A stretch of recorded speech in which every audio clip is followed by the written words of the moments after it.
Hello दोस्तों, आज हम गीता प्रेस गोरखपुर उपयोगी कहानियों में से एक कहानी सुनाने जा रहे हैं जिसका नाम क्या है, सारस की शिक्षा। एक गांव के पास एक खेत में सारस पक्षी का एक जोड़ा रहता था। वहीं उसने अंडे दिए थे। अंडे बड़े हो समय पर उनसे बच्चे निकले, लेकिन बच्चों के बड़े होकर उड़ने योग्य होने से पहले ही खेत की फसल पक गई। अब जो सारस जो था उस बड़ी चिंता में पड़ गया। किसान खेत काटने आवे इससे पहले बच्चे के साथ उसे वहाँ से चले जाना चाहिए, पर बच्चे क्या है कि उड़ नहीं सकते थे। अब सारस ने बच्चों से कहा, हमारे ना रहने पर यदि कोई खेत के पास आवे तो उसकी बात सुनकर याद रखना। एक दिन जब सारस चारा लेकर शाम को बच्चों के पास लौटा तो बच्चों ने कहा, आज किसान आया था। वह खेत के चारों घूमता रहा, एक दो स्थान पर खड़े होकर देर तक खेत को घूरता था। वह कहता है कि खेत अब काटने योग्य हो गया है। आज चलकर गांव के लोगों से कहूँगा कि मेरा खेत कटवा दें।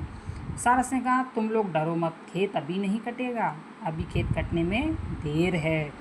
कई दिन पीछे जब एक दिन सारस शाम को बच्चों के पास आया तो बच्चे बहुत घबराए हुए थे। वे कहने लगे, अब हम लोगों को इस खेत को झटपट छोड़ देना चाहिए। आज जो है किसान आया था, वह कहता है कि गांव के लोग बड़े स्वार्थी हैं, मेरा खेत कटवाने का कोई प्रबंध नहीं करते। कल मैं अपने भाइयों को भेजकर खेत कटवा लूँगा। अब जो सारस है बच्चों के पास निश्चित होकर बैठा और बोला, अभी तो खेत कटता नहीं है, 2-4 दिन में तुम लोग ठीक ठीक उड़ने लगोगे, अभी डरने की आवश्यकता नहीं है।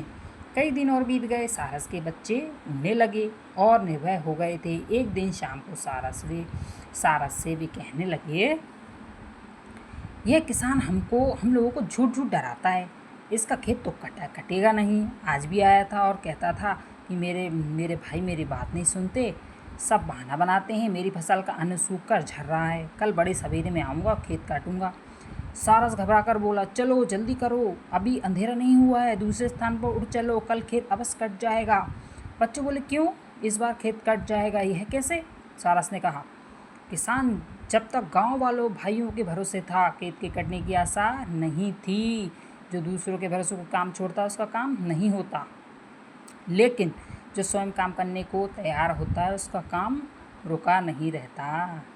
किसान जब स्वयं कल खेत काटने वाला है तब तो खेत कटेगा ही। अपने बच्चों के साथ जो सारस उसी समय वहाँ से उड़कर दूसरे स्थान पर चला गया। इससे हमें यह शिक्षा मिलती है, जो दूसरे के भरोसे कोई काम छोड़ता है ना, उसका काम नहीं होता, लेकिन जो स्वयं काम करने को तैयार होता है ना, तो उसका काम कभी रुकता नहीं है। ठीक है।